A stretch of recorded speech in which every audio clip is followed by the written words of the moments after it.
Northern Europe, the first civilians to experience the nightmare of fast-moving modern war were in the towns that stood in the way of the German army's blitzkrieg.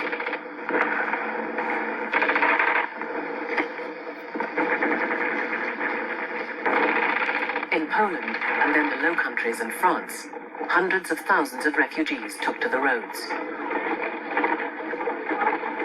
Exode douloureux que la guerre à la manière allemande fit souvent tragique. Compte en Belgique et en France surtout, incendiés et massacrés en attentats inexpiables contre villes ouvertes et villages.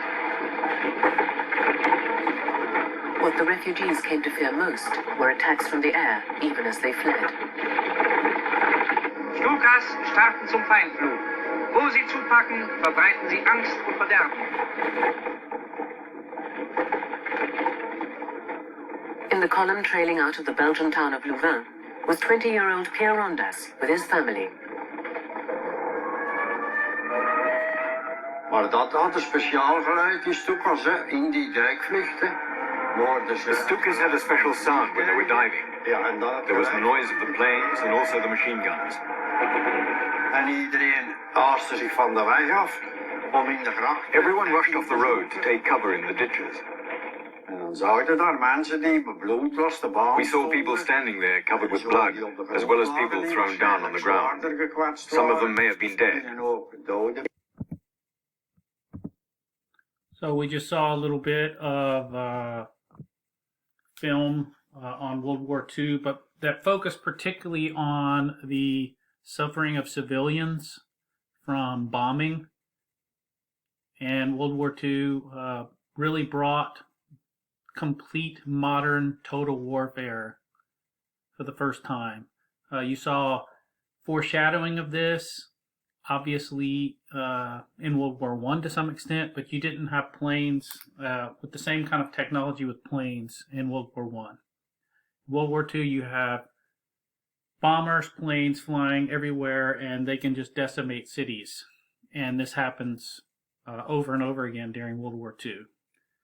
It really began in some way in the Spanish Civil War. I really didn't talk about that much before. But there was a civil war in Spain in the 1930s that was kind of a forerunner to World War II in many ways. And Spanish cities were bombed. The Nazi Germany and Italians helped one side in Spain, and the Stalin and the communists helped another. There were a lot of people in the middle of this. So there was a forerunner there. Also, I'm going to mention it later, is Japanese invasion of China in 1937, which really becomes a part of World War II also in Asia. And I'll be talking about that in another video in the future. Eventually, Germany, of course, will be decimated by Allied bombing. And hundreds of thousands of German civilians are killed, displaced, etc. As a result of Allied bombing. Same thing happens in Japan too, as a result of Allied bombing. So it wasn't just one group or another. So back to where we left off. Here again you see Poland in how Poland had been arranged politically on the map anyway in 1919, and this is how Poland and Germany, their borders existed in 1939. And Hitler said he wanted to take back this area and reunite Germany here. As I told you before, there were a number of ethnic Germans living in this area. This had been part of the German Empire before World War I. I remember Poland had actually not existed as a separate nation for over a century. They was refounded essentially in 1918. And so this was a very important thing to the Poles, obviously. They wanted to defend their territory. They felt they had a right to. Hitler, again, was making these claims of ethnic Germans lived in these areas. They should be able to decide. Right? Okay. But based on the things that had already happened in the past, we know that, and this is where we left off, Hitler was not, the issue going on here was not going to, it wasn't just Poland and Germany involved here. Everybody was involved now, and the French and the British they were completely betrayed by Hitler in March when he took over the rest of the Czech area and made an alliance with subservient alliance of the Slovaks to the Germans in March of 1939. So the French and the British come out strongly and say they will support an alliance with a military alliance with Poland if Germany aggresses against Poland. That will mean war with them. Now, what they were hoping for and what they were counting on, frankly, was for Stalin and the Soviet Union to join with them.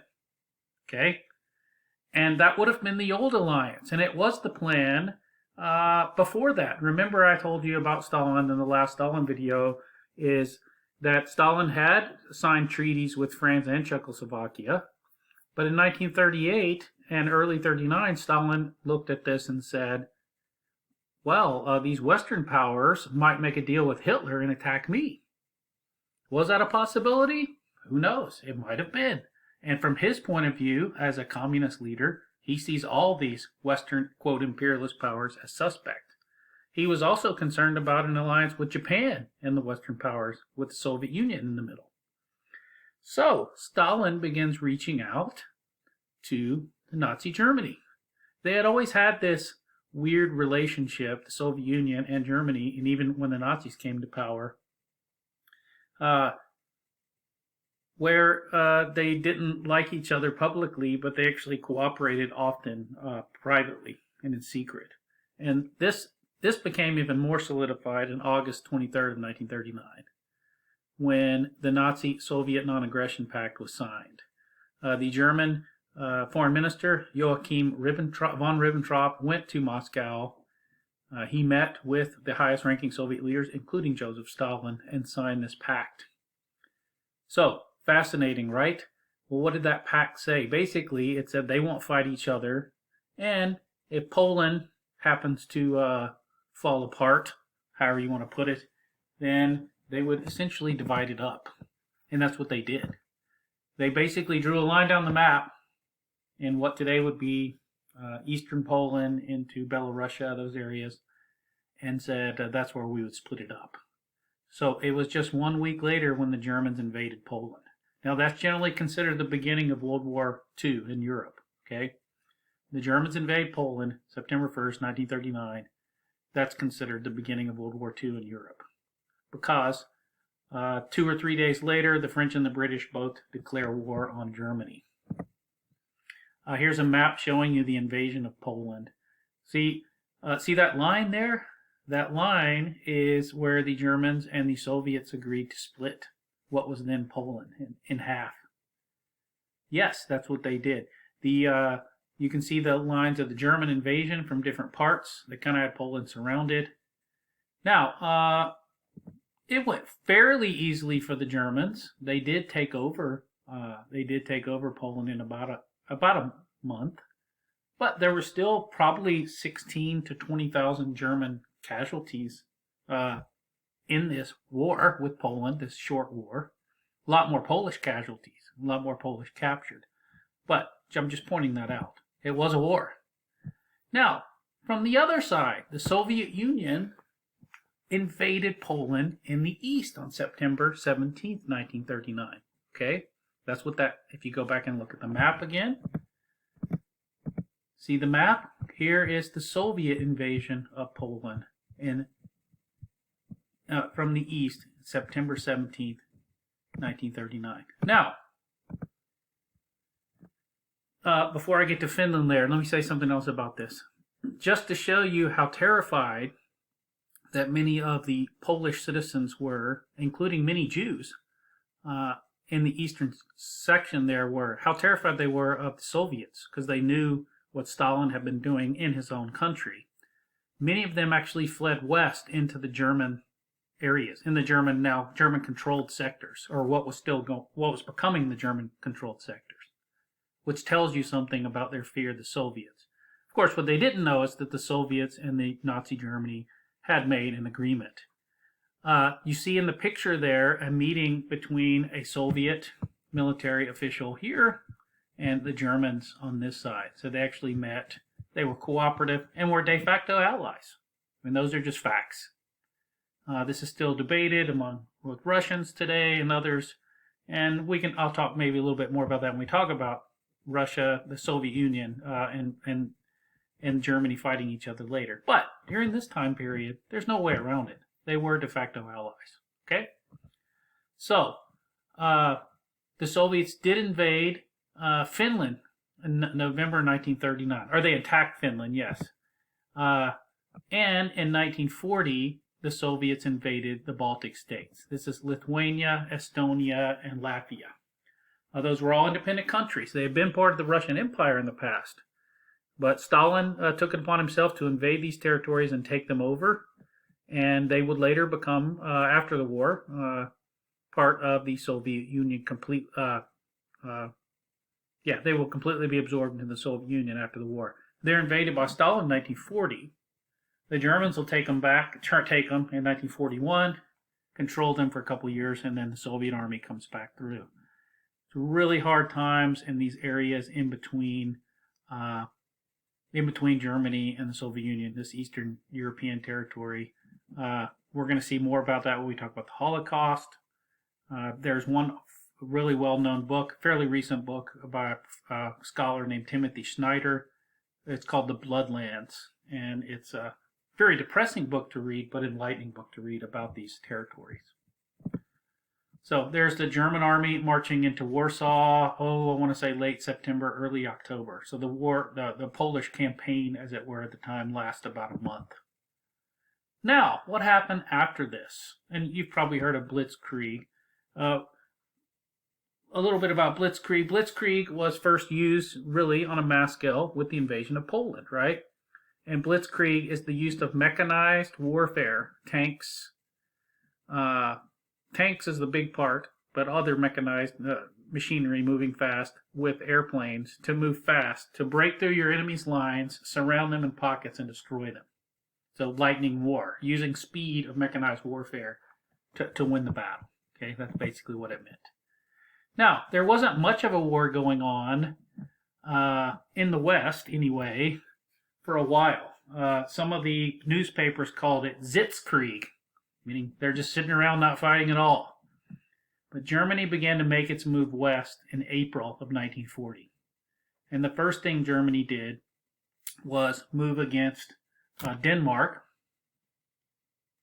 to the north. So they just kind of moved into Denmark. There was some resistance, but the Danes couldn't hold out very long, so they decided to surrender. Otherwise, a lot more people would have been killed and cities bombed. I think it was probably the best decision at the time for them.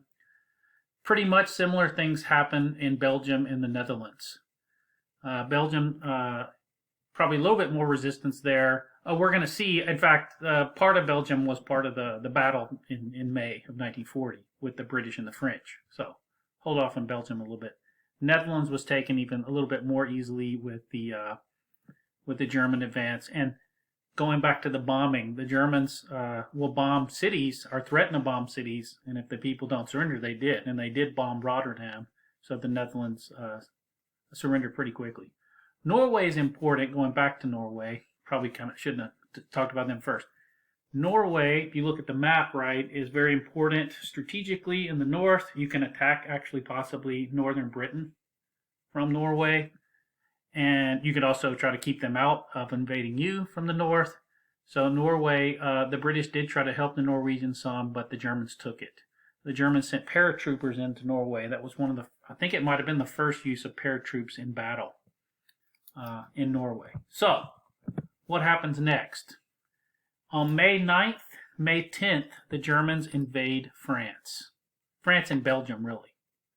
And the French Maginot Line, which was this huge defensive line along the French-German border, failed. And I'll probably have to wait and talk a little bit more about that. You might have heard of the famous retreat at Dunkirk. And when I come back to the next video, I'll pick up with the Battle of France. Okay? Thanks.